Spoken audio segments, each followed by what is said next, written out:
আপু কেমন আছেন? ভালো, আলহামদুলিল্লাহ। আপনি ভালো আছেন? ভালো আছি। আজকে এসেছি উত্তরা ইউনিভার্সিটিতে, চমৎকার একটি জায়গায় বসে আছি, সেটা হচ্ছে মেন্টাল হেলথ একটা সেকশন, তাই তো? হ্যাঁ, আমাদের বেসিক্যালি শিক্ষার্থীরা এখান থেকে কি কি সার্ভিস গুলো পেয়ে থাকে, মেন্টাল হেলথের আসলে অ্যাক্টিভিটিস গুলো কি, মূলত কি, এই জিনিসটা জানতে চাচ্ছিলাম। ওকে, আমরা মেন্টাল হেলথ ইউনিটে বেসিক্যালি হচ্ছে ইন্ডিভিজুয়াল কাউন্সিলিং সেশন প্রোভাইড করি, সেই সাথে সাথে গ্রুপ থেরাপি থাকে, মেন্টাল হেলথ অ্যাওয়ারনেস রিলেটেড অনেক ধরনের ওয়ার্কশপ আমরা করি। আর এছাড়াও হচ্ছে স্টুডেন্টরা আমাদের থেকে ক্রাইসিস ইন্টারভেনশন নেয়। অনেক ক্ষেত্রে দেখা যায় স্টুডেন্টরা ইমিডিয়েট একটা সাপোর্ট দরকার হয়, সেটাও আমরা প্রোভাইড করি, ইন্টারভেনশনের দিকে যাই। যেহেতু অনেকগুলো শিক্ষার্থী বিশ্ববিদ্যালয়ে, আপনাদের এখান থেকে শিক্ষার্থীরা নানান ইস্যুস নিয়ে নরমালি আসে, তাই তো? এগুলো আপনারা যখন তাদেরকে হচ্ছে গাইড করেন, তখন কি শিক্ষার্থী ফিডব্যাকটা কেমন?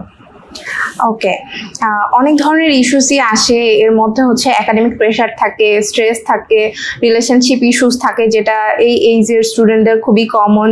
তারপর হচ্ছে ফ্যামিলি রিলেটেড অনেক ইস্যুস থাকে। তো সেই জায়গা থেকে আমরা যে কাউন্সিলিং সেশনসগুলো প্রোভাইড করি, আমরা এখন পর্যন্ত অনেকগুলো ক্লায়েন্ট বা স্টুডেন্ট যদি বলি, স্টুডেন্টদেরকে একদম টার্মিনেট করে দিয়েছি তাদের ইমপ্রুভমেন্টের ওপর। তারা নিজেরাই এখন নিজেদের ইস্যুগুলো বা প্রবলেমসগুলো রিজলভ করতে পারছে।